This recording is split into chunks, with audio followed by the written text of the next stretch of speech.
حدیث قدسی: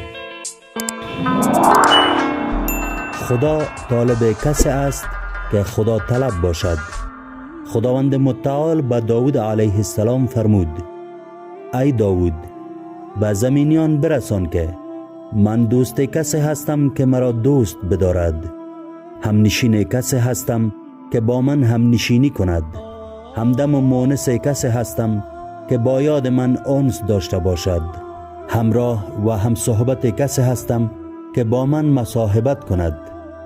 کسی را بر می گزینم که مرا برگزیند و مطیع کسی هستم که مرا اطاعت کند.